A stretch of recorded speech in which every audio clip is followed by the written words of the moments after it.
हाँ।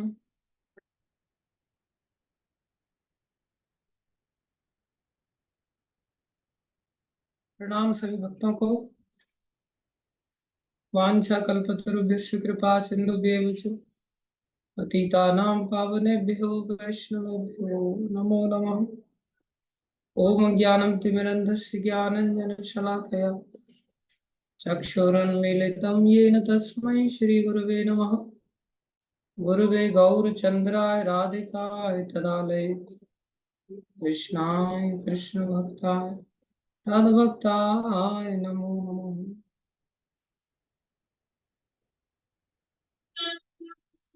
हरे कृष्णा। सभी भक्तों का हार्दिक अभिनंदन है, स्वागत है। गुरु वैष्णवों की दया से जो कुछ कहें कृपा करके ध्यान से सुनिए।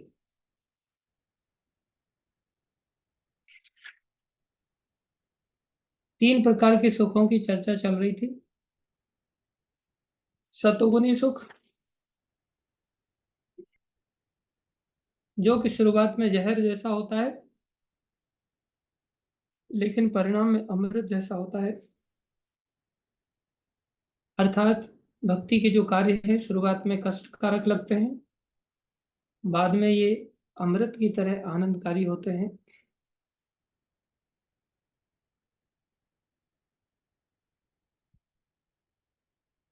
और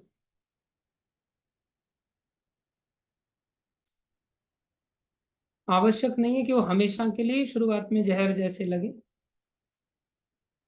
भक्ति के कार्य आगे चल करके शुरुआत में भी कर्तुम सुसुखम अव्ययम, गीता में भगवान ने पहले कह दिया कि ये करने में भी सुख कारक होते हैं। लेकिन जब हम रजोगुण तमोगुण के अंतर्गत अधिक होते हैं उस समय में हमें ये शुरुआत में सुख कारक नहीं लगते। उस समय में हमें ये थोड़े कष्ट कारक लगते हैं। जैसे ही हम सतोगुण के अंदर प्रवेश कर जाते हैं तो फिर कष्ट कारक नहीं प्रतीत होते, करने में भी सुखदायक होते हैं और अंत में भी सुखदायक होते हैं। लेकिन हमें तो अपने आप को सतोगुण के अंतर्गत माने नहीं मान सकते। हमें अपने आप को थोड़ा रजोगुण तमोगुण के अंतर्गत ही अनुभूति भी करेंगे हम स्वयं में। इस कारण से हमारे लिए थोड़े से कठिन हो जाते हैं। दूसरा विषय इंद्रिय संयोगात यत्तद अग्रे अमृतोपम, जो इंद्रियों के संपर्क में इंद्रिय विषय आते हैं वो शुरुआत में अमृत जैसे लगते हैं लेकिन परिणाम में विषम एवं तत्सुखम राजसम स्मृतम। प्रभुपाद जी ने इसका उत्तर बहुत अच्छी तरह से दिया था और कल हमने काफी विस्तार से इस पर चर्चा भी की थी। इसके पश्चात तमोगुण का सुख आता है जिसमें भगवान कह रहे हैं यदग्रे च अनुबंधे च सुखम मोहनम आत्मना निद्रा आलस्य प्रमादोत्थम तत्तामसम उदाहरतम। अर्थात जो सुख आत्म साक्षात्कार के प्रति अंधा है। आत्म साक्षात्कार के प्रति अंधा मतलब जिसमें आत्मा का कोई साक्षात्कार होने वाला नहीं है, जिसमें कोई ऐसी रियलाइजेशन नहीं होती कि मैं भगवान श्री कृष्ण का अंश हूँ, मैं भगवान के धाम से आया हूँ, मेरा कर्तव्य है भगवान के आदेशों का पालन करना, भगवान ही मेरे पिता हैं, भगवान से दूर रह करके मैं कभी सुख का उपभोग नहीं कर सकता।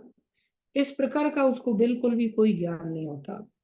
अर्थात आत्म साक्षात्कार के प्रति अंधा। उसको आप लाख प्रयास करके समझाओ कि तुम शरीर नहीं आत्मा, वो कभी रियलाइज नहीं कर सकता इस बात को। हम सभी प्राय ऐसे सुखों के अंतर्गत डूबे रहते हैं। जैसे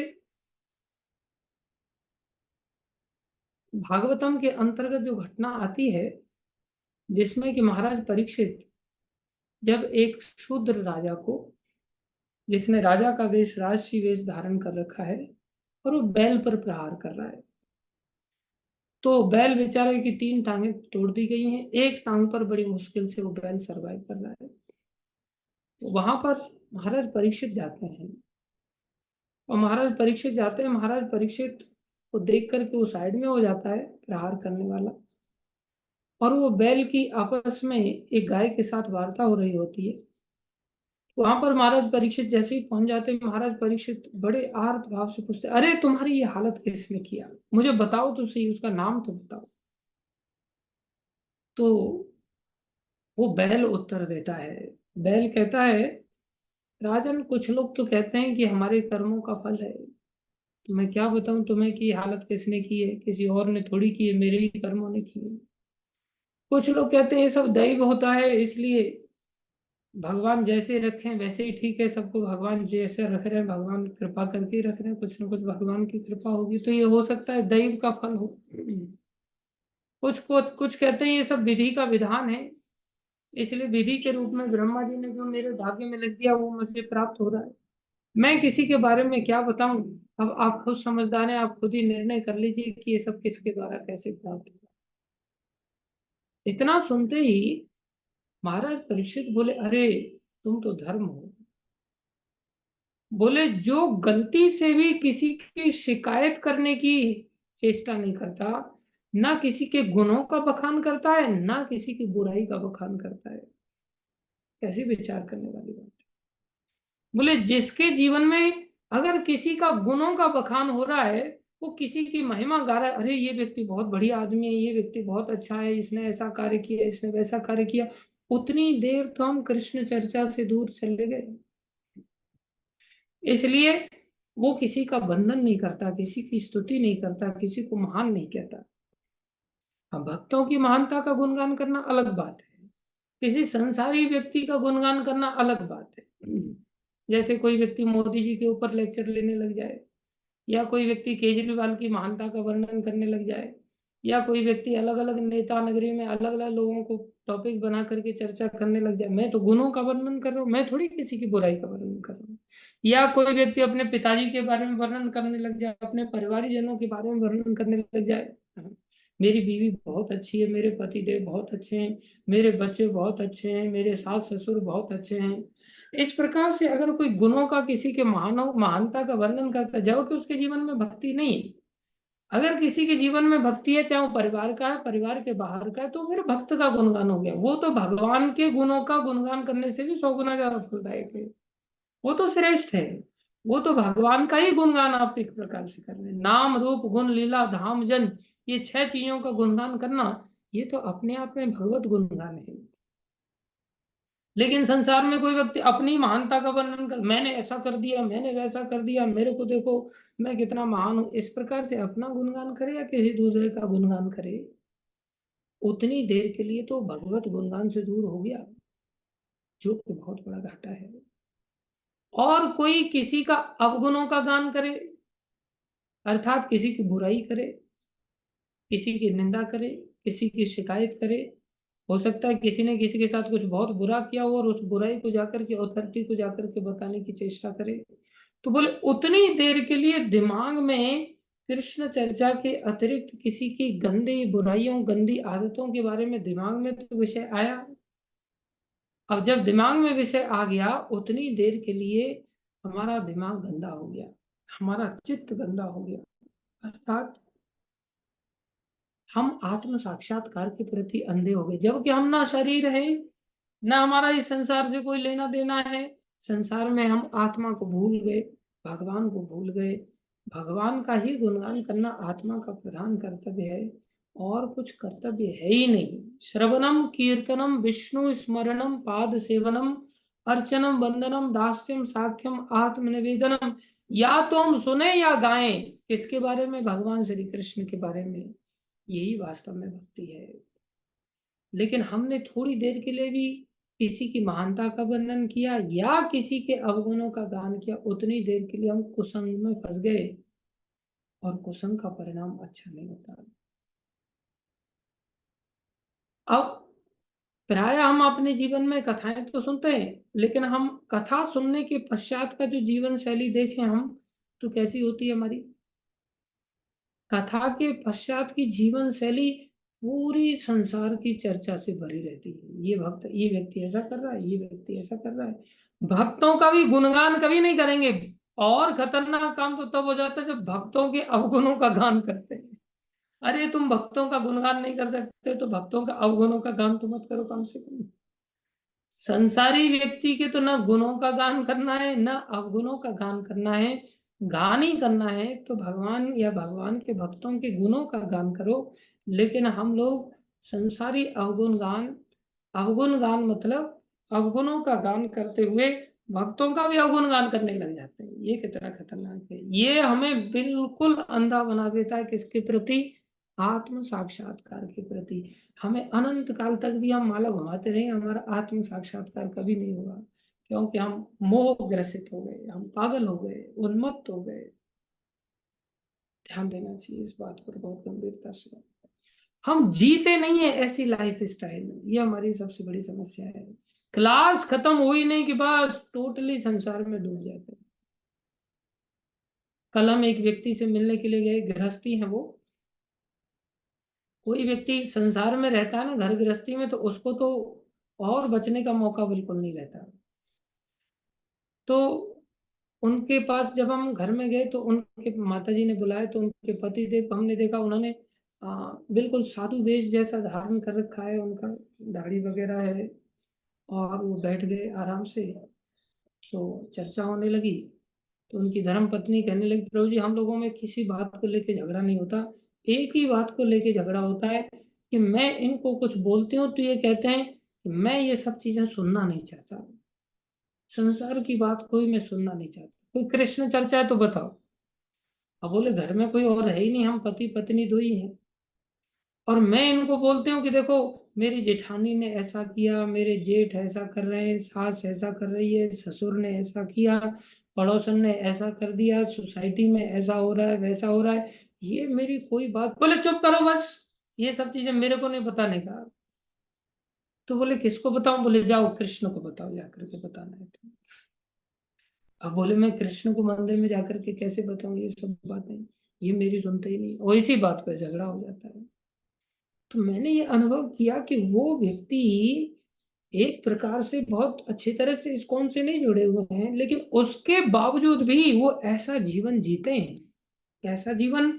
संसार की कोई चर्चा ही नहीं, संसार की कोई चर्चा ही। ये कैसी विचित्र बात है, कैसी अद्भुत। संसार की चर्चा में अगर हम लगे हुए हैं, हम केवल और केवल प्रजल्प में लगे हुए हैं। हमने एक दिल्ली में परिवार देखा, बोले आस पास में अगर कोई व्यक्ति नहीं है तो बोले जूम पर जुड़ जाते हैं लोग, या व्हाट्सएप कॉल करेंगे, उधर से वीडियो कॉल उसको भी कनेक्ट कर लेंगे, कॉन्फ्रेंस कॉल पर उसको भी कनेक्ट कर लेंगे। भगवान ने कृपा करके दूर दूर रखा है, लेकिन फिर भी वो व्हाट्सएप पर डेढ़ डेढ़ घंटा, एक एक घंटा और गप्पे मारते रहेंगे, फालतू की बातें करते रहेंगे, संसार की बातें करते रहेंगे। और उन लोगों की वार्ता के बीच में अचानक से मैं आ गया, तो मेरे को देख करके एक दो व्यक्ति को थोड़ा संकोच हुआ, तो सब व्हाट्सएप कॉल उन लोगों ने बंद कर दिया। ये प्रभु जी कहाँ से टपक गए? मैं सोचा चलो मैं बात कर लेता हूँ, लेकिन मेरे को देखते ही व्हाट्सएप कॉल बंद कर दी लोगों ने। जैसे ही मैं गायब हो गया, फिर से व्हाट्सएप कॉल चालू हो गई। ये क्या है? बोले हमारे जीवन का अंधापन है। हम बिल्कुल अंधा जीवन जीते हैं आत्म साक्षात्कार के प्रति। हमारा एक क्षण भी फालतू के अंतर्गत व्यतीत नहीं होना चाहिए। वो बोल रहे थे घर गृहस्थी के अंतर्गत हैं, कह रहे थे प्रभु जी ये फालतू में इतनी देर तक बात करेगी, मेरा समय तो जा रहा है ना, नष्ट हो रहा है फालतू में समय। मेरे को आश्चर्य हुआ कि ये व्यक्ति कैसे देखो जीवन को जी रहे हैं एक प्रकार से शास्त्र के अनुसार। शास्त्र कह रहा है फालतू में बातें मत करो, तो वो फालतू में बातें नहीं करते, लेकिन उन लोगों को उसी में सुख आ रहा है, फालतू की बातों में सुख आ रहा है। इसलिए जो सुख आत्म साक्षात्कार के प्रति अंधा है, अब इसमें कोई आत्म साक्षात्कार थोड़ी हो रहा है, गप्पे मारे जा रहे हैं फालतू में। जो प्रारंभ से लेकर अंत तक मोह कारक है, केवल और केवल मोह बढ़ता है। और क्या होता है आगे? जो निद्रा, आलस्य तथा मोह से उत्पन्न होता है, ये उत्पन्न कहां से होता है? बोले आत्म साक्षात्कार कैसे होगा? व्यक्ति सो रहा है, उसको तो सेंस ही नहीं। बहुत सारे लोग कथा में ही सो जाते हैं, उनको आत्म साक्षात्कार हो जाएगा? आत्म साक्षात्कार के प्रति अंधा हो जाएगा, क्योंकि आत्म साक्षात्कार की शुरुआती श्रवण से होती है। अब कानों में पलक नहीं होते जैसे आंखों में पलक होते हैं कि आंखें बंद हो जाती है, ऐसे कानों में तो कोई ऐसा कैप गिरता नहीं। कानों के छेद तो हमेशा ही खुले रहते हैं। लेकिन जैसे ही नींद आ जाएगी, उस व्यक्ति को कानों से कुछ सुनाई देगा? नींद आते ही उसको कुछ होश नहीं, कानों में शब्द तो जा रहे हैं लेकिन उसके बावजूद भी व्यक्ति अंधा बना रहे। क्यों? जागृत नहीं। इसलिए नींद आत्म साक्षात्कार के प्रति श्रवण के कार्य को बंद कर देती, जबकि भक्ति की शुरुआती श्रवण से होती। श्रवणम कीर्तनम विष्णु स्मरण। आलस्य है, आलस्य ऐसा है, अरे सुन लेंगे, दोपहर में सुन लेंगे कथा, जरूरी थोड़ी है ऑनलाइन बिल्कुल उसी समय में सुनना, यूट्यूब पर अपलोड तो हो ही जाती है, आराम से सुन लेंगे। अरे आज की तो सुनी नहीं पाए, चलो कल की सुन लेंगे। अरे कल की नहीं सुन, चलो परसों की सुन लेंगे। इस प्रकार से आदमी अपने जीवन को फालतू में व्यतीत कर देता है, नहीं सुन पाता। निद्रा आलस्य तथा मोह से उत्पन्न होता है, वह तामसी कहलाता है। ये तामसी सुख है, लेकिन ये सुख सुख केवल तामसी व्यक्ति को ही अनुभव होगा, बाकी वास्तविकता में ये सुख सुख है ही नहीं। क्या कह रहे हैं तात्पर्य में प्रभुपाद जी? जो व्यक्ति आलस्य तथा निद्रा में ही सुखी रहता है, वो निश्चय ही तमोगुनी है। हम सब पड़े रहना चाहते हैं, और प्रायः कलयुग के लोग भरमार है जीवों की, इस प्रकार के लोग जिनका उद्देश्य बैठ के खाओ बस। मंद सुमंद मतयो मंद भाग्योपाद्रता। आराम, बोले आराम बड़ी चीज है, मुंह ढक के सोइए, किस किस को याद करें, किस किस को रोइए। आराम से उसका, बोले अभी तो अंधेरा है, अभी तो रात खत्म ही नहीं हुई, जबकि बादल छाए हुए हैं, 9 बज गए, 10 बज गए, बोले अभी तो अंधेरा है, उठना है कि नहीं उठना है? कोई सेंस काम करता ही नहीं। वह निश्चय ही तमोगुनी है। जिस व्यक्ति को इसका कोई अनुमान नहीं है कि किस प्रकार कर्म किया जाए और किस प्रकार नहीं, वह भी तमोगुनी है। क्या करना है क्या नहीं करना। तमोगुनी व्यक्ति के लिए सारू वस्तु में भ्रम है, मोह है। उसे न तो प्रारंभ में सुख मिलता है और न अंत में सुख मिलता है। प्रारंभ में भी दारू पिएगा ना, अब सब जानते हैं तमोगुनी सुख, दारू दारू का सुख मुंह सिकोड़ करके पीते एकदम से व्यक्ति, कोई सुख थोड़ी मिल रहा है। ना अंत में सुख मिल रहा है, गटर में जाकर के पड़ा हुआ है, मच्छर काट रहे हैं, गंदे कीड़े के नाली के कीड़े काट रहे हैं, उसको कोई होश ही नहीं। मांसाहार, मदिरापान, व्यभिचार, ये सब तमोगुनी सुख है। रजोगुनी व्यक्ति के लिए प्रारंभ में कुछ क्षणिक सुख और अंत में दुख हो सकता है, लेकिन तमोगुनी है, उसे प्रारंभ में तथा अंत में दुख ही दुख मिलता है। शुरुआत में भी कोई ऐसा नहीं है, उसको कहते जो सोवत है सो खोवत है, जो जागत है सो पावत है। अब मान लो बेल का जूस बट रहा हो मंदिर में और व्यक्ति सो रहा है आराम से, तो उसको न बेल का जूस मिलेगा शुरुआत में, जो शुरुआत में कम से कम आनंद तो देता। अब पापा श्री के कमरे में पार्टी हो रही है रोज अमृतसर के मंदिर में, लेकिन वहां जाए जाना तो वहां तक तो जाना पड़ेगा ना कम से कम, तब कुछ खाने को मिलेगा। लेकिन पार्टी में कोई व्यक्ति जाएगा नहीं, तो शुरुआत में भी खोएगा और बाद में भी खोएगा। इसलिए संसार में तमोगुनी व्यक्ति तो बेचारा कहीं भी सुख नहीं पाता। अब आगे भगवान 3 प्रकार के सुखों का वर्णन का लक्ष्य भगवान का कहना सतोगुण के सुख की ओर जाना चाहिए, यही आशय है, यही ध्यान देने वाली बात है। सतोगुणी सुख के अंतर्गत जाने का अर्थ क्या है? सतोगुण का ही वो प्लेटफॉर्म है जहां से हमें भगवान की भक्ति का, जो कि इस संसार से ऊपर जाने का, फ्लाइट पकड़ने का एक अवसर मिलेगा। सतोगुण को एयरपोर्ट कहा गया है। अगर हम सतोगुण पर पहुंचेंगे नहीं तो फ्लाइट कैसे पकड़ेंगे? ऐसे सीधा सीधा आसमान से कोई व्यक्ति सीधा रस्सी टपका दे और हेलीकॉप्टर की रस्सी पकड़ करके हम उस पर चढ़ जाएं, तो वो तो पॉसिबल नहीं है। या अफगानिस्तान में जैसे तालिबानियों ने कब्जा करने की चेष्टा किया, तो सब अफगानिस्तानी बेचारे प्लेन्स पर कहीं भी बैठ करके सोचने लग गए कि हम देश छोड़ करके किसी दूसरे देश में चले जाएंगे। क्या वो प्लेन के इधर उधर कहीं भी बैठने पर जिंदे रह पाए? प्लेन के उड़ते ही लोग गिरने लग गए, कोई पहियों पर चढ़ गया था, कोई कहीं दूसरी जगह लटक गया था, लेकिन क्या वो जिंदे रह पाए? मरना पड़ा। लीगली आपको प्रॉपरली प्लेन के अंदर जाना चाहिए और बैठना चाहिए, तभी जाकर के हम अपने डेस्टिनेशन को प्राप्त कर सकते हैं। तो लक्ष्य है सतोगुण। हम एकदम से सीधे भगवान के शुद्ध भक्त नहीं बन सकते। शुद्ध भक्त बनने के लिए हमें वाया सतोगुण ही रास्ता है। हमें इन तीनों गुणों से निसंदेह कोई लेना देना नहीं है। ये तीनों ही गुण अपने आप में दुखदायक हैं, लेकिन इन तीनों गुणों के अंतर्गत हमें सतोगुण के अंतर्गत जब प्रवेश करेंगे तो निश्चित रूप से हम वहां से फ्लाइट पकड़ करके भगवत भक्ति की भगवत धाम को चले जाएंगे। इसलिए हमें तीनों गुणों में सत्वगुण के प्रति ओरिएंटेड होना पड़ेगा। 40वें श्लोक में भगवान कह रहे हैं, न तदस्ति पृथिव्याम वा देवी देवेषु वा पुनः सत्वम प्रकृति जैर्मुक्तम यदेभिः स्यात् त्रिभिः गुणैः। भगवान कह रहे हैं इस श्लोक में न तदस्ति पृथिव्याम वा दिवि देवेषु वा पुनः, अर्थात पूरी पृथ्वी पर या देवलोक में अगर कोई चला जाए तो बोले वहां पर भी कोई व्यक्ति ऐसा नहीं है जो इन तीन गुणों से मुक्त हो।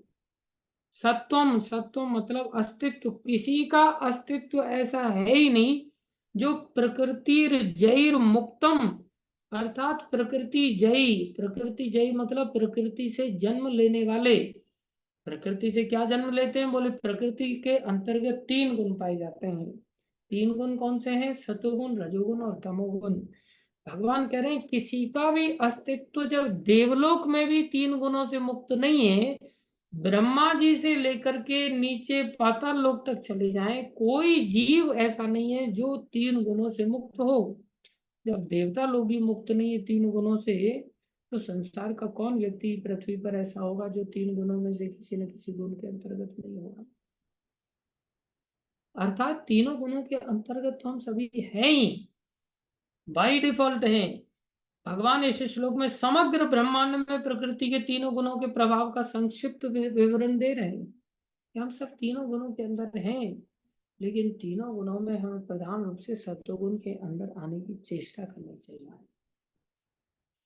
अब भगवान तीनों गुणों के जो स्वभाव हैं, तीनों गुणों के आधार पर वर्णाश्रम के अंतर्गत जो ब्राह्मण, क्षत्रिय, वैश्य, शूद्र पाए जाते हैं, उनके लक्षणों के बारे में अब वर्णन करेंगे, जो 41, 42, 43, 44 चार श्लोकों में वर्णन किया गया। बड़ा सुंदर वर्णन है। भगवान क्या कह रहे हैं? ब्राह्मण, क्षत्रिय, विषाम, शूद्रानाम च परंतप कर्माणि प्रविभक्तानि स्वभाव प्रभवै गुणैः। देखो, इन श्लोकों को भी बहुत गंभीरता से हमें समझना चाहिए।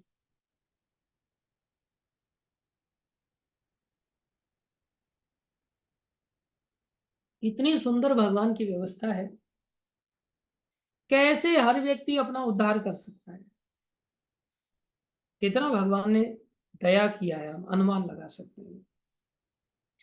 बोले हे परंतप ब्राह्मणों, क्षत्रियों, वैश्यों तथा शूद्रों में प्रकृति के गुणों के अनुसार उनके स्वभाव द्वारा उत्पन्न गुणों के द्वारा भेद किया जाता है। संसार में जितने भी जीव हैं सब अनंत काल से अलग अलग गुणों के अंतर्गत रहने के कारण जब वो लंबे समय तक गुणों के अंतर्गत रहते उस गुण के स्वभाव को विकसित कर लेते हैं, और मनुष्य शरीर में जब वो जन्म लेते हैं तो उस स्वभाव के अनुसार, उस स्पेसिफिक गुण के स्वभाव के अनुसार उनका एक वर्ण डिसाइड होता है। एक कौन सा वर्ण डिसाइड होता है? बोले ब्राह्मण वर्ण, क्षत्रिय वर्ण, वैश्य वर्ण या शूद्र वर्ण। किसी भी गुण के अंतर्गत कोई भी व्यक्ति हो, तमोगुणी व्यक्ति भी आएगा इसमें, रजोगुणी व्यक्ति भी आएगा और सदोगुणी व्यक्ति भी आएगा। तो उद्धार कौन पा सकता है? बोले ऐसे देखा जाए तो सतोगुणी व्यक्ति पा सकता है। तो सतोगुणी व्यक्ति के क्या लक्षण है? काफी कुछ पहले से वर्णन होते आ रहे हैं, रजोगुणी के भी होते आ रहे हैं, तमोगुणी के भी होते आ रहे हैं। तो क्या रजोगुणी तमोगुणी का उद्धार का कोई रास्ता नहीं? बोले नहीं, उसका भी उद्धार का उपाय है। ये कितनी बढ़िया बात बता रहे हैं, बहुत रहस्य की बात बता रहे हैं। सबके लिए दरवाजे भगवान के खुले हुए हैं। कैसे तालमेल बनाया जाए इस बात को? इस बात को भगवान ने बताया कि पहले आप ये देख लो कि आप कौन से गुण के अंतर्गत हैं। अगर हम उस गुण के अंतर्गत हैं तो हमने उस स्वभाव के अनुसार ही कार्य करने लग जाए, जो स्वभाव हमारा बाई डिफॉल्ट है, क्योंकि हम पहले जन्मों से, अनंत जन्मों से उस गुण के अंतर्गत चले आ रहे हैं, तो वैसा स्वभाव हमारा बना हुआ, वैसा स्वभाव हमारा बना हुआ, तो हम उस वर्ण के कर्तव्यों का पालन करें बस। कैसे पालन करें? आपस में तालमेल बना करके। पहले क्या स्वभाव है, पहले उसको देख लेते हैं। बोले ब्राह्मण का स्वभाव क्या है? अब हम में से बहुत सारे लोग अपने आप को ब्राह्मण से नीचे तो मानते ही नहीं। हर व्यक्ति सोचते हैं कि मैं पैदा विशेष रूप से शूद्र कुल में हो गया, या पैदा मैं क्षत्रिय कुल में हो गया, पैदा वैश्य कुल में हो गया, लेकिन ये जरूर निश्चित रूप से गलती हो गई है ब्रह्मा जी से कि उन्होंने मेरे को यहाँ पर पैदा करवा दिया है। बाकी हूं मैं ब्राह्मण बाई पैदाइशी, बाई गुणों के, बाई क्वालिटीज। तो यहाँ देख सकते हैं हम कि हमारे अंदर कितनी क्वालिफिकेशंस हैं ब्राह्मण की। ब्राह्मण की क्वालिफिकेशन क्या होती है? सबसे पहली क्वालिफिकेशन होती है शमो। शमो मतलब शांति प्रिय। शांति प्रिय किसको कहते हैं? शम और दम दो चीजें होती हैं, शमन और दमन। शमन मतलब जैसे आपने देखा हो अग्नि शमन यंत्र, अग्नि शमक वाहन, जो अग्नि को बुझाने वाला वाहन, उसे शमन शब्द कहा जाता है वहां, अर्थात जिससे कुछ बुझाया जाए। दमन मतलब जिसको दबा दिया जाए, उसको दमन कहते हैं। तो शम और दम में क्या अंतर है? दो अलग अलग चीजें हैं। आचार्य बताते हैं कि शम मतलब अंदर की इंद्रियां, उनको रोकना, और दम मतलब बाहर की इंद्रियों को रोक लेना। ये ब्राह्मण के लक्षण होते हैं। शम मतलब अंदर में क्या आता है? चार चीजें आती हैं, मन, बुद्धि, अहंकार और चित्त। ये चार चीजों को जो रोक लेता है, चार चीजों पर जो संयम कर लेता है, चार चीजों के प्रति जो शांति प्रिय बन जाता है, उसको कहते हैं शमन। दमन मतलब आंखें। शमन मतलब अंतःकरण। अंतःकरण मतलब आंतरिक इंद्री। आंतरिक इंद्री क्या होती है? मन होता है, जो अहंकार के साथ, बुद्धि के साथ और चित्त के साथ मिलकर के कार्य करता है। इनको रोक लेना। चित्त भटकना नहीं चाहिए, मन भटकना नहीं चाहिए, अहंकार प्रदर्शित नहीं होना चाहिए, और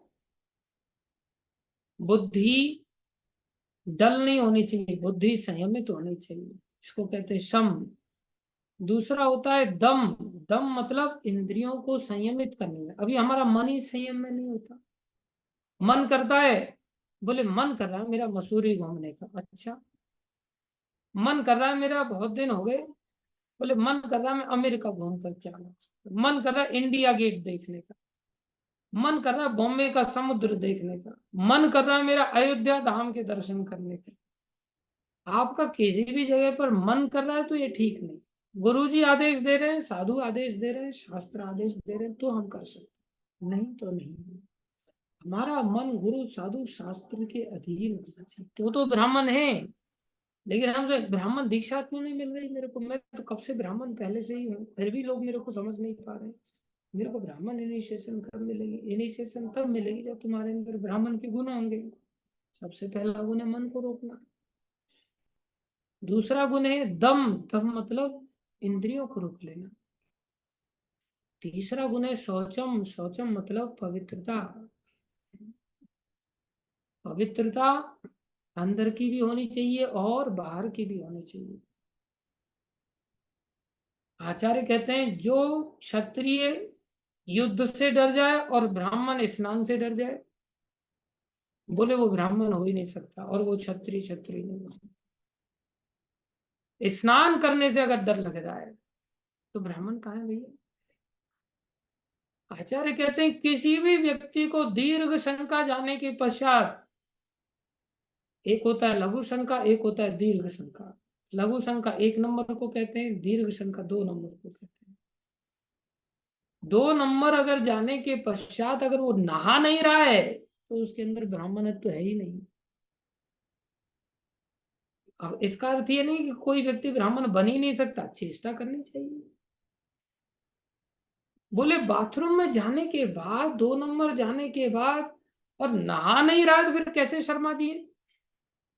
ब्राह्मण लोग शर्मा लगाते हैं ना, फिर वो नाम मात्र के शर्मा जी। उस कपड़े को पहन ही नहीं सकता व्यक्ति जिस कपड़े के साथ वो शौचालय में शौच करने के लिए गया है। वो कपड़ा भी नहीं पहन सकता, उस कपड़े के साथ नहाना चाहिए उसको। हो कैसे जाता है ऐसा? अगर हो रहा है तो दूर दूर तक ब्राह्मणत्व तो नहीं है। और हमारी स्थिति क्या है? शौचालय के बाद तो दूर की बात है, बिस्तर से उठने के बाद एक दूसरे का मुंह ताकते हुए कहते, आज ठंडी बहुत नहीं है? बोले हाँ, आज ठंडी बहुत है। तो बोले आज तो फिर नहाने का कोई प्रोग्राम बन ही नहीं सकता, क्योंकि आज ठंडी बहुत है। एक व्यक्ति दूसरे को पूछता है, पता नहीं ये मुसलमान लोग महीने महीने तक क्यों नहीं नहा पाते? मेरा तो शरीर 29 दिन में ही अकुलाने लगता है। मतलब 29 दिन में अकुला रहा है तो खुद 1 महीना हो गया है, और दूसरे को कह रहा है पता नहीं लोग महीने महीने तक कैसे नहीं नहा पाते। हमारी यही दशा है। नहाने को लेकर के कितना हम लोग अपने आप में सोचते नहाना पड़ेगा क्या? देखो ना, बुखार आ रहा है मेरे को, कितना टेम्परेचर है, 98, तो बुखार आ रहा है। दूर दूर तक कोई बुखार नहीं है, फिर भी बुखार आ रहा है, क्योंकि नहाना नहीं चाहते। नहाना मतलब काल लगता है कुछ लोगों को। आप देखो बचपन से ही ऐसा फील करेंगे। कुछ बच्चे ऐसे होते हैं जिनको नहाने का नाम सुन लिया ना, इतना रोना धोना चालू करेंगे कि अड़ोसी पड़ोसी आ जाएंगे। भगवान श्री कृष्ण भी संसारी लोगों की तरह ऐसी लीला करते हैं, तो भगवान जब आते हैं तो यशोदा मैया उनको नहलाती तो आसानी से नहाते नहीं। लेकिन दूसरी ओर भगवान यमुना जी में कूद कूद के नहाते हैं। कुछ छोटे बच्चे आप बचपन से देखेंगे, उनको पानी में नहाना बहुत अच्छा लगता है, उनको बिल्कुल भी कोई कष्ट नहीं होता। इसका मतलब उनके अंदर कुछ ना कुछ ब्राह्मणिकल क्वालिटीज है। और कुछ बच्चों को पानी में नहलाने के नाम पर इतनी जान पर आती है कि नहाना ही नहीं पसंद करते। ये स्वाभाविक है, क्योंकि उनके अंदर ब्राह्मणत्व नहीं है। इसलिए शौचम, शौचम मतलब पवित्रता। पवित्रता अंदर की भी, अंदर की मतलब हरिनाम। अंदर की पवित्रता हरिनाम से आती है। हरिनाम लेना ही नहीं चाहता व्यक्ति। चौथा लक्षण है शांति। शांति मतलब सहनशीलता। किसी ने मान कर दिया, किसी ने अपमान कर दिया, किसी को भूख लगी है, भूख लगी उसको सह रहा है, मतलब ब्राह्मण है। कुछ लोग क्या करते, प्रभु जी मंगल आरती में सुबह सुबह बड़ी भूख लग जाती है और मेरे से सहन नहीं होती, बिल्कुल सहन नहीं हो रही है भूख, मतलब तुम्हारे अंदर ब्राह्मण है तो दूर दूर तक नहीं है। मंगल आरती भी करेगा आदमी तो 3:30 बजे ही ठूस लेगा, बोले मैं 3 बजे से उठाऊं, बोले मेरा पित्त प्रवृत्ति है, मैं क्या करूं, मेरा ऊपर पित्त आ जाता है, उसको शांत करने के लिए मेरे को 4 लड्डू खाने पड़ते हैं आधा आधा किलो के। क्या करूं मैं, तब जाकर के मैं मंगल आरती वगैरह सब कुछ कर सकता हूँ। अरे 9 बजे तक तुम भूख को सहन नहीं कर सकते तो तुम कैसे ब्राह्मण हो? ब्राह्मण व्यक्ति का कर्तव्य है कि उसके जीवन में एक शांति आनी चाहिए, लेकिन शांति दूर दूर तक नहीं होती। जैसे ही सामने कुछ प्रसाद आ गया, चाहे भूख नहीं भी लगी है, शांति देखो कैसी अद्भुत है। जैसे ही प्रसाद आ गया, महाप्रसादे गोविंदे, खाओ पियो आनंदे। महाप्रसादे गोविंदे पूरा बोलना तो दूर की बात है, खाओ पियो आनंदे पूरा एकदम छाती अड़ा करके दूसरे के लिए बचाना है नहीं बचाना है, सब साइड में, पूरा एकदम पेट भर लेगा। भूख नहीं लगी है फिर भी पता नहीं ये दोबारा मेरे को मिलेगा कि नहीं मिलेगा, कोई और ना खा जाए। कारण शांति का अभाव है, सहनशीलता नहीं। सहना पड़ेगा भाई। एक व्यक्ति बोले कभी भूख लगती उनको, थोड़ा सा गुड़ लेते और गुड़ खा करके पानी पी लेते, उतने से उनकी भूख मिट जाती। पूरा दिन बोले ऐसे ही निकाल लेते, कभी गुड़ खा करके कभी पानी पी करके। शाम को बोले एक मात्र प्रसाद लेते। ये कुछ ब्राह्मणिकल क्वालिटीज है। इसका मतलब ये नहीं कि आप लोग केवल शाम को ही प्रसाद लें। कम से कम एकादशी के दिन तो थोड़ी भूख प्यास को सहने की चेष्टा करनी चाहिए। 15 दिन में एक बार तो कष्ट उठाना चाहिए, या एवरीडे बेस पर कम से कम 9 बजे तक कथा सुन लेनी चाहिए, जब कर लेना चाहिए। अब पहले ही इतना पेट भर लिया अच्छी तरह से, देखा कि जलेबी बन रही है, गर्मा गर्म पकोड़े बन रहे हैं, गर्मा गर्म, कोई भक्त बेचारा जा रहा है, उसके लिए पकोड़े बन रहे हैं, उसके लिए पराठे बन रहे हैं, उसको पैक करके देना है, थोड़ा ज्यादा बन गया आश्रम में, देखे आज तो पकोड़े बन रहे हैं, आया प्रभु जी अभी आया, माला छोड़ करके चला गया, तुरंत आया, जा करके गपा गप करके बढ़िया पकोड़े खा करके वापस आया, जब करने के लिए बैठा। अब जब करेगा या नींद मारेगा? कैसे जब होगा उससे? क्योंकि पराठे की खुशबू आ गई थी, अब उससे सहन नहीं हो रहा था, टहलते टहलते पहले किचन के सामने जब करने लग गया, फिर माला टांग करके कहीं खिड़की पर और किचन में घुस गया और मार दिया वहां से दो चार पराठे। अब जब होगा क्या? दूर दूर तक जब होगा। उल्टा चार लोगों को और बुला कर खिलाए, आज पता है उपमा बना है, पोहा बना है, ये बना है, वो बना है, आ जाओ, जब तो रोज ही करते हैं, चलो आज तो पहले ही खा लेते हैं, बाद में दिन भर क्या करना है, जब ही तो करना है। ये क्या है? बोले शांति का अभाव है, सहनशीलता बिल्कुल भी नहीं। और सोच रहे ब्राह्मण इनिशिएशन उसको मिल गया, उसको मिल गया, उसको मिल गया, मेरे को क्यों नहीं मिल रहा है? नहीं मिलेगा भाई, शांति नहीं। आर्जवम, आर्जवम मतलब सरलता। कैसी सरलता? हम पहले ही वर्णन करके आ गए थे।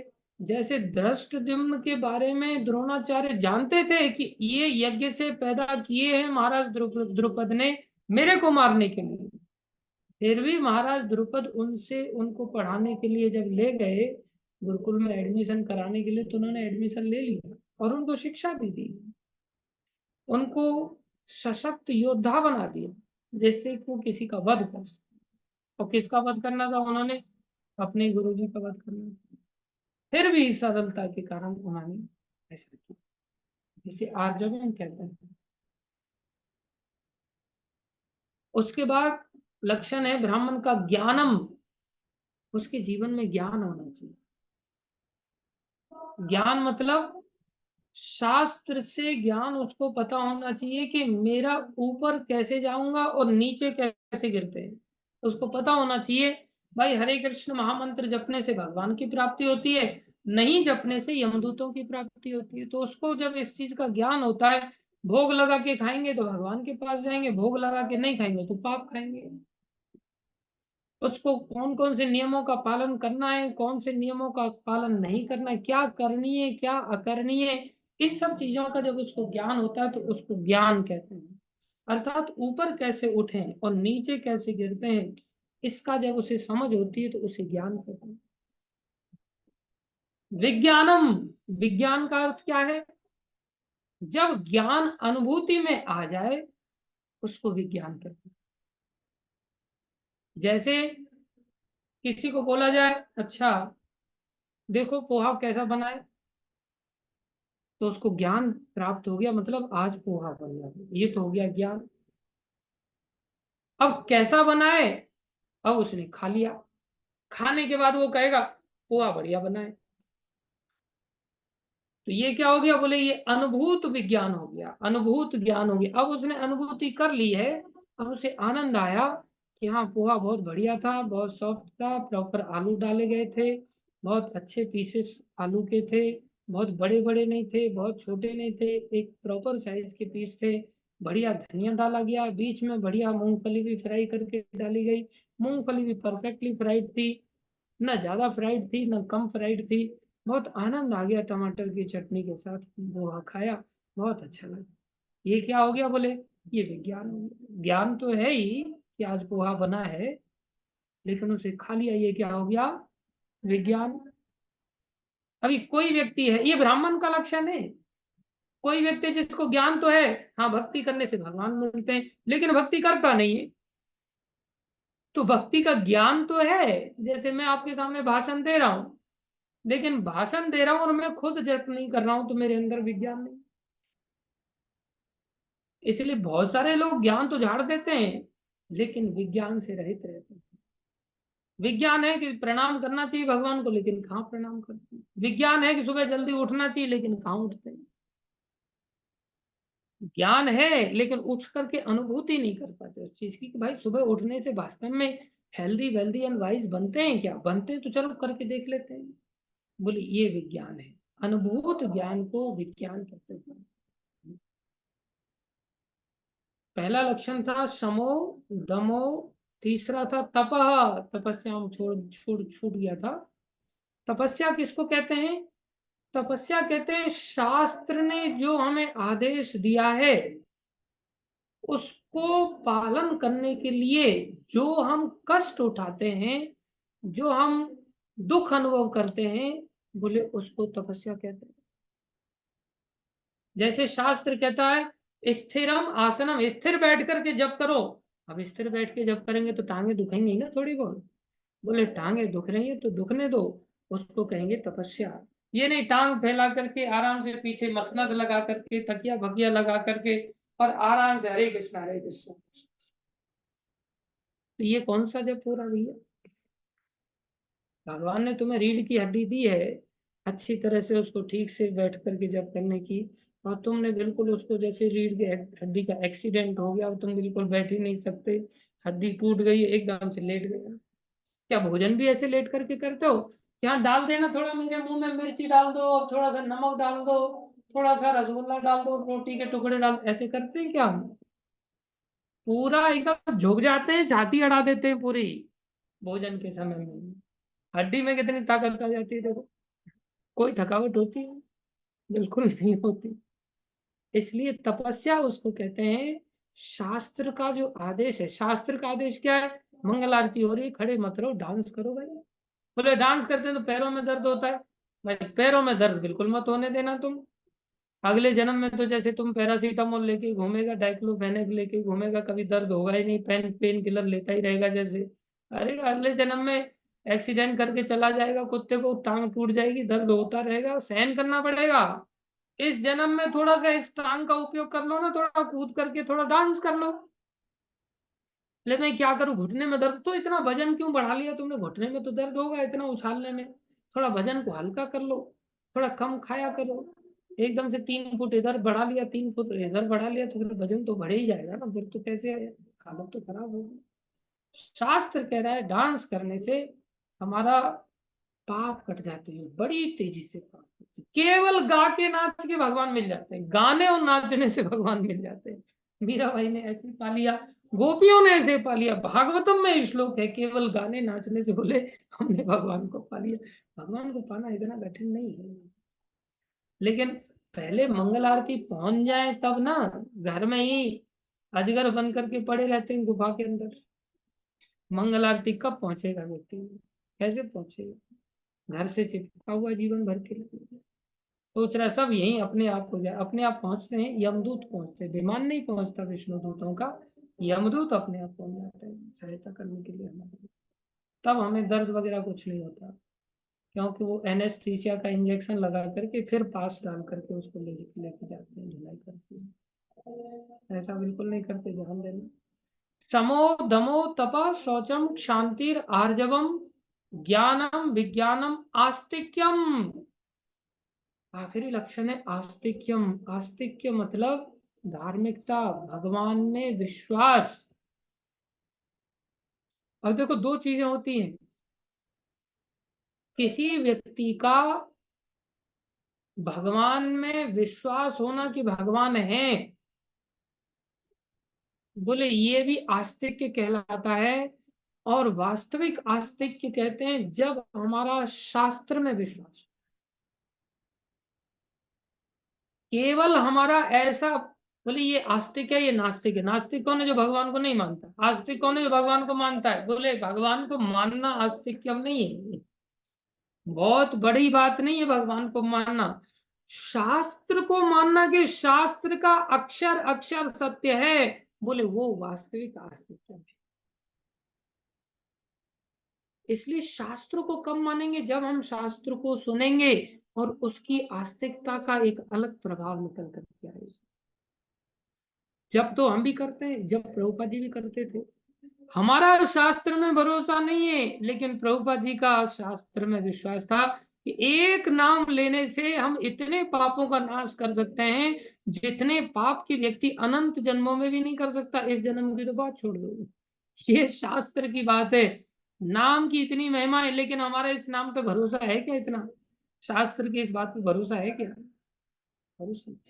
हम भी नाम जप रहे हैं लेकिन भरोसा नहीं है, और वो भी नाम जप रहे हैं लेकिन उनका भरोसा है। भरोसा के कारण उनको फल अलग मिलेगा और हमें फल अलग मिलेगा। ये अंतर है। इसलिए वास्तविक आस्तिक किसको कहते हैं?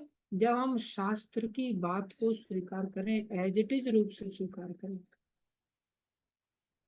एक व्यक्ति शास्त्र कह रहा है कि भाई ब्राह्मण को नहाना चाहिए, शुद्धि रखनी चाहिए, सुबह शाम कम से कम 2 बार तो नहा लेना चाहिए।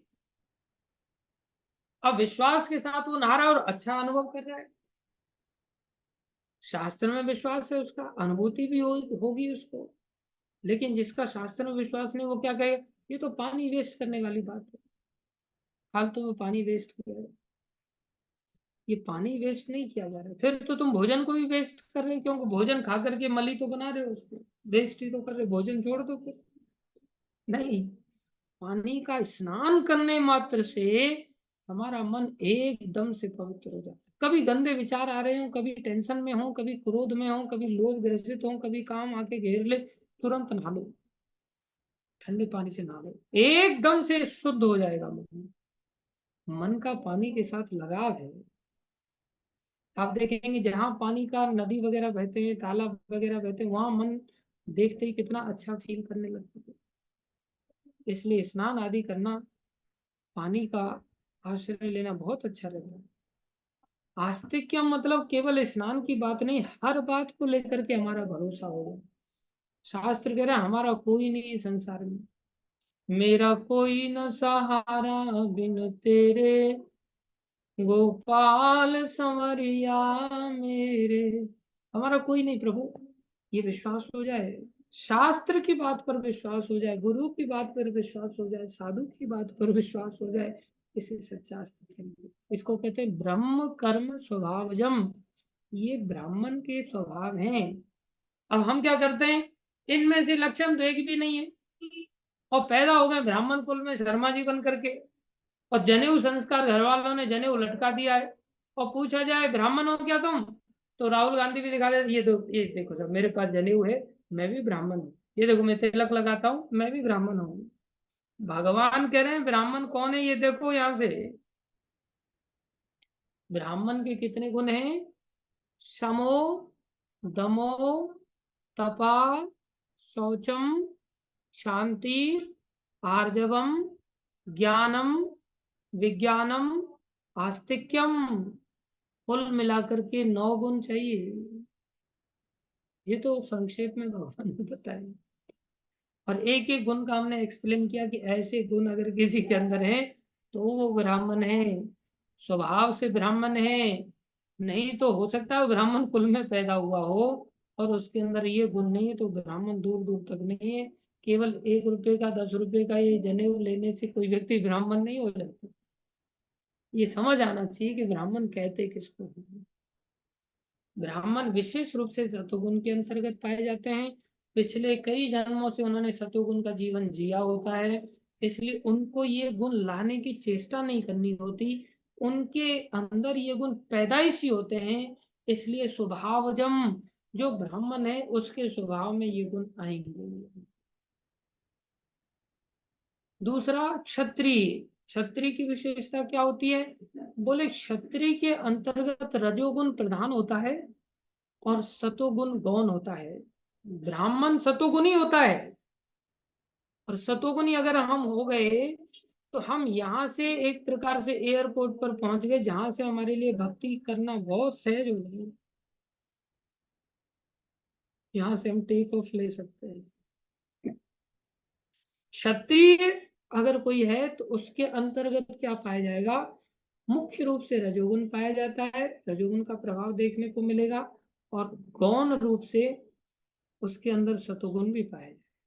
तो जो क्षत्रिय है उसके अंदर सतोगुण के ये लक्षण भी मिल सकते हैं। कोई कोई क्षत्रिय आपको दिखाई देगा जिसके अंदर सतोगुण के लक्षण कौन से होते हैं? सतोगुण के लक्षण ब्राह्मण वाले होते हैं, तो उसके अंदर ब्राह्मण की क्वालिफिकेशन भी देखी जाएंगी, लेकिन बहुत कट्टरता के साथ नहीं। ब्राह्मण तो आइडियली सतोगुणी होता ही है, उसके अंदर बाकी गुणों का प्रवेश इतना नहीं होता जितना कि सतोगुण का प्रवेश होता है। लेकिन क्षत्रिय के अंतर्गत रजोगुण और सतोगुण दोनों पाए जाते हैं, लेकिन सतोगुण प्रधान रूप से और रजोगुण ये रजोगुण प्रधान रूप से और सतोगुण गौण रूप से पाए जाते हैं। उसके लक्षण कौन से हैं? बोले उसके लक्षण है शौर्य, अर्थात वीरता, अर्जुन आदि की तरह वीर होगा वो। तेजो, बड़े शक्तिशाली होंगे। धृति, धृति मतलब संकल्प शक्ति। संकल्प शक्ति ऐसी लगेगी, ऐसी रहेगी उनके अंदर कि उनकी गर्दन भी कट जाए ना तो भी संकल्प ऐसा है कि पीछे पीठ नहीं दिखाएंगे। उनको उसमें आनंद आएगा, क्योंकि उनके अंदर रजोगुण का प्रधान लक्षण है। गला कटने के पश्चात भी वो लड़ते लड़ते आगे चले जाएंगे। ये शूरता की पहचान, ये क्षत्रियता की पहचान है। धृति, दाक्षम, दाक्षम मतलब इंटेलिजेंट, वो दक्ष होगा इन सब चीजों में। बोले युद्धे, युद्ध के अंतर्गत। च अपलायनम, अपलायन नहीं करेगा, अर्थात कभी पीठ दिखा करके भागेगा नहीं, युद्ध का मैदान छोड़ के भागेगा नहीं, मर जाएगा लेकिन युद्ध का मैदान छोड़ के नहीं भागेगा। एक बार प्रद्युम्न युद्ध कर रहे थे, तो जो भगवान श्री कृष्ण के पुत्र हैं, तो अचानक से उनके ऊपर किसी राक्षस ने ऐसी शक्ति डाला कि वो मूर्छित हो गए। जब मूर्छित हो गए तो उनका जो सारथी था उनको युद्ध के मैदान से बाहर ले गया और उनको पानी की छींटे पीटे मारा, उनको होश में ला। जैसे ही वो होश में आए उन्होंने सारथी को डांटा, बोले तुम मेरे को यहाँ कैसे लेकर, मैं क्या मुंह दिखाऊंगा वापस जा करके, मेरा तो जीवन जीने का लक्ष्य ही खत्म हो गया, तुम मुझे युद्ध के मैदान से उठा करके लेकर के, ये तुमने बहुत गलत, मैं मर जाता चलता लेकिन मुझे युद्ध से बाहर नहीं आना चाहिए था, तुम्हें नहीं लाना चाहिए था। सारथी बोला सारथी का कर्तव्य होता है रथी का बचाव करना, ऐसे रथी का कर्तव्य होता है सारथी की रक्षा करना। मैंने अपने कर्तव्य का निर्वाह किया है, आप मूर्छित हो गए थे, आप चाहें तो फिर से हम लोग चलते हैं युद्ध के मैदान। बोलो जल्दी चलो, मैं वापस नहीं जा सकता। ये योद्धा की पहचान होती है, ये क्षत्रिय की पहचान होती है कि वो युद्ध से भागता नहीं है। जैसे ब्राह्मण स्नान से भागता नहीं है, जैसे ब्राह्मण ज्ञान से भागता नहीं है, जैसे ब्राह्मण विज्ञान से भागता नहीं है, ब्राह्मण का ये लक्षण नहीं है। और भी लक्षण है, यजन याजन, पठन पाठन, दान प्रतिग्रहण, पढ़ना पढ़ाना, दान लेना दान देना, यजन याजन, यज्ञ कराना और यज्ञ करना, ये भी ब्राह्मण के लक्षण है। भगवान कहते हैं ब्राह्मण मुझे इतना प्यारा है कि मैं उसके मुंह से भोजन करता हूँ। जैसे भगवान अग्नि के माध्यम से सुहा, सुहा के माध्यम से भगवान भोग ग्रहण करते हैं, उससे भी ज्यादा अच्छी तरह से भगवान ब्राह्मण के माध्यम से भोग ग्रहण करते हैं। लेकिन ब्राह्मण होना कैसा चाहिए? बोले ब्राह्मण उसको कहते हैं जिसके अंदर ज्ञान विज्ञान सम दम तपा शौचम शांति आर्जवम, ज्ञान विज्ञान आस्तिक्यम, ये लक्षण हो, अर्थात अग्नि के समान तेजस्वी होना चाहिए। अग्नि का काम क्या है? रोशनी देना। अग्नि केवल भोजन ही ग्रहण नहीं करती, साथ साथ वो रोशनी भी देती है। ऐसे ही ब्राह्मण का कर्तव्य होना चाहिए कि वो समाज को रोशनी दे। अगर कोई व्यक्ति समाज को रोशनी नहीं दे सकता, किसकी रोशनी? ज्ञान की रोशनी। अग्नि के अंदर तपस्या होती है, तपस होती है, टेम्परेचर होता है, इसी प्रकार ब्राह्मण के अंदर भी तपस्या होनी चाहिए। हम लोग अपने जीवन में लोगों से दान तो ग्रहण कर लेते हैं, लेकिन बदले में लोगों को ज्ञान नहीं दे पाते, विज्ञान नहीं दे पाते, तपस्या नहीं दे पाते, ब्राह्मण के गुणों को हम दर्शा नहीं पाते। इसलिए ज्ञान देने के लिए प्रचार करना बहुत जरूरी है। इसलिए अगर कोई दान ग्रहण करता है और प्रचार नहीं करता, बोले वो घोर नरक में जाएगा। प्रचार करना इतना जरूरी है कि जो दान ले रहे हैं उसका 50% तो हमें पूरी तरह से प्रचार कार्य में लगाना चाहिए, अपनी ताकत पूरी तरह से प्रचार में लगाना चाहिए। मान लो दान से हमने कोई भोजन ग्रहण किया और आज भोजन ग्रहण किया और इस भोजन की वजह से हमें जो शरीर में ताकत आया, और हमने अगर प्रचार नहीं किया तो हम नारकीय गति को प्राप्त हो जाएंगे। बहुत खतरनाक है। इसलिए प्रत्येक भक्त को जो जहां से भी दान ग्रहण करता है उसका उत्तरदायित्व बनता है कि अच्छा प्रचारक बने, वो प्रचारकों की सहायता करे, वो प्रचार में अपने जीवन को लगाए, तभी उसे दान ग्रहण करने का या उस संस्था को दान ग्रहण करने का एक अधिकार प्राप्त होता है, अन्यथा नहीं। अन्यथा उसके क्षत्रिय के गुण हो सकता है उसके अंतर्गत हो। क्षत्रिय के गुण कौन से? वीरता, शक्ति, संकल्प, दक्षता, युद्ध में धैर्य, युद्धे च अपलायनम। जैसे अर्जुन जब ग्रहनला थे और विराट के जो पुत्र उत्तर थे, जब वो युद्ध लड़ने के लिए गए तो पहले तो बहुत डींगे मार रहे थे, अरे ये तो द्रोणाचार्य, पितामह भीष्म वगैरह ये तो वृद्ध हो गए, इनकी तो ताकत ही क्या। घर में वो डींगे मार रहा था।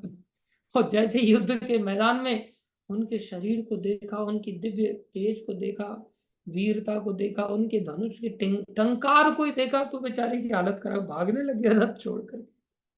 अर्जुन ने उसको तुरंत गोद में पकड़ कर बोले, चल तुम रथ चला तो सकते हो, कम से कम सारथी तो बन जाओ, युद्ध नहीं लड़ सकते। बोले ये लक्षण हो दानम, एक क्षत्रिय का लक्षण होता है दान। दान देने में बहुत आनंद आता है एक क्षत्रिय व्यक्ति को। जैसे अम्बरीश महाराज थे, उन्होंने दान देने के लिए तत्पर थे। जैसे कितने सारे महाराज हरिश्चंद्र थे, उन्होंने अपना सारा राज्य ही दान में दे दिया। जैसे महाराज युधिष्ठिर थे, उन्होंने अपना सारा राज्य दान में दे दिया। एक प्रकार से भगवान राम थे, उन्होंने ब्राह्मणों को अपना सारा धरती दान में दे दिया। ऐसे ही दानवीर कर्ण थे, वो भी दान देने में बड़ा आनंद का अनुभव करते थे। ये क्षत्रियों के गुण होते। दानम ईश्वर भावस्य, ये विशेष बात है। ईश्वर भाव, ईश्वर भाव किसको कहते हैं? नियंत्रण करने की वृत्ति। नियंत्रण करने की वृत्ति का अर्थ ये नहीं कि वो सबको अपने नीचे लाना चाहता है, नहीं, शोषण नहीं करना चाहता। ईश्वर भाव, ईश्वर भाव मतलब ईश्वर क्या करते हैं? बड़े प्यार से पालन करते हैं और रक्षा करते हैं। महाराज रंती देव थे, उन्होंने पालन किया, 40 दिन तक भूखे रह करके अपनी प्रजा का पालन किया, और नियंत्रण भी करते हैं, शासन भी करते हैं। इसे ईश्वर भाव कहते हैं। रक्षा के भाव से ईश्वर भाव। अगर कोई गलत कर रहा है समाज की व्यवस्था के अंतर्गत, तो उसको शासन करके दंडित करेंगे, ये ईश्वर भाव है। कोई सही कर रहा है तो उसको प्रोत्साहन देंगे, उसको आवश्यक वस्तुएं प्रदान करेंगे, ये ईश्वर भाव है। बोले ये एडमिनिस्ट्रेशन, ये कंट्रोलिंग का भाव क्षत्रियों के अंतर्गत पाया जाता है। कंट्रोलिंग मेंटेलिटी, कंट्रोलिंग मेंटेलिटी का अर्थ ये नहीं है अपना आनंद लेने के लिए, दूसरे के भले के लिए ईश्वर भाव। ईश्वर भावस्य छात्रम कर्म स्वभावजम, ये क्षत्रिय के कर्म के स्वाभाविक लक्षण होते हैं। स्वभावजम, उसके स्वभाव में ही पाया जाएगा। वीरता, शक्ति, संकल्प, दक्षता, युद्ध में धैर्य, उदारता तथा नेतृत्व, ये क्षत्रियों के स्वाभाविक गुण है।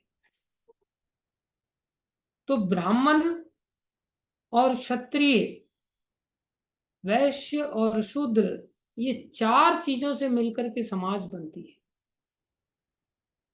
और 4 चीजों से समाज बनती है, तो जो आदान प्रदान एक शरीर के अंदर सर का, हाथों का, पेट का और पैरों का होता है, अब ये संपूर्ण शरीर है, जैसा आदान प्रदान सारे शरीर में है, ऐसा ही सारी समाज के अंतर्गत ब्राह्मण, क्षत्रिय, वैश्य और शूद्र का आदान प्रदान होना चाहिए। जैसे हाथ है, नियंत्रण करते हैं किसी चीज के ऊपर, तो हाथ नियंत्रण करते हैं, तो नियंत्रण का अर्थ ये नहीं है कि मैं तेरे को एक कदम भी चलने नहीं दूंगा, अरे पैर नहीं, हाथ नहीं, तुम चलोगे तो मैं काट डालूंगा, ऐसा नहीं। हाथ का नियंत्रण का अर्थ है प्रीति के साथ नियंत्रण। हाथ पैर से दुश्मनी करते हुए नियंत्रण नहीं करेगा। हाथ किसी शरीर के अंग के ऊपर नियंत्रण अपना दुश्मनी को ध्यान में रखते हुए नहीं, बल्कि हाथ एक दूसरे अंग की सहायता करते हुए नियंत्रण करता है। जैसे मान लो सामने से पत्थर आ जाए, तो पत्थर आएगा तो रक्षा के भाव से नियंत्रण करेगा। कौन? हाथ रक्षा के भाव से पत्थर को नियंत्रित करेगा। ये नहीं कि सिर जाकर के उसके सामने भिड़ेगा, या टांग जाकर के पत्थर के ऊपर भिड़ेगी, या पेट को जाकर के भिड़ाएंगे हम, नहीं। क्षति, क्षति से रक्षा करने वाला क्षत्रिय कहलाता है। अर्थात हाथ अपने आप, किसी भी शरीर में कहीं भी क्षति होने की स्थिति होगी तो हाथ अपने आप उठ जाएंगे और रक्षा करेंगे, प्रीति के कारण रक्षा करेंगे। सिर की भी रक्षा करेंगे, पेट की भी रक्षा करेंगे, पैरों की भी रक्षा करेंगे। ये नियंत्रण भाव होता है रक्षा की दृष्टि से, प्रीति की दृष्टि से, ये क्षत्रियों का स्वभाव होता है। इसके बाद वैश्य का स्वभाव है, जो कि तीनों गुणों के अंतर्गत में वैश्य का स्वभाव, उसमें क्या देखा जाता है, बोले उसमें रजोगुण प्रधान होता है। जैसे क्षत्रिय व्यक्ति के अंतर्गत रजोगुण प्रधान था और सतोगुण गौण था, वैश्य के अंदर क्या पाया जाता है, रजोगुण प्रधान और तमोगुण गौण। ये वैश्य व्यक्ति की पहचान होती है। शूद्र व्यक्ति की पहचान क्या होती है, उसमें तमोगुण गौण रहता है, ये तमोगुण प्रधान रहता है और रजोगुण गौण पाया जाता है। ये शूद्र व्यक्ति की पहचान होती है। इनके लक्षणों को कल के दिन देखेंगे। तो हमने देखे 9 लक्षण ब्राह्मण के, शौर्य, तेज, धृति, दक्ष, अपलायन, दान और ईश्वर भावस्य, ये 7 लक्षण क्षत्रियों के। वैश्य और शूद्र के जो लक्षण है उनकी कल चर्चा करेंगे। धन्यवाद सभी भक्तों का धैर्य पूर्वक सुनने के लिए। भगवान की वाणी भगवत गीता की जय, श्रील प्रभुपाद की जय, श्री गुरु महाराज की जय, अनंत कोटि वैष्णव वृंद की जय। आप सब भक्तों की हरे कृष्ण। मैं रोज क्लास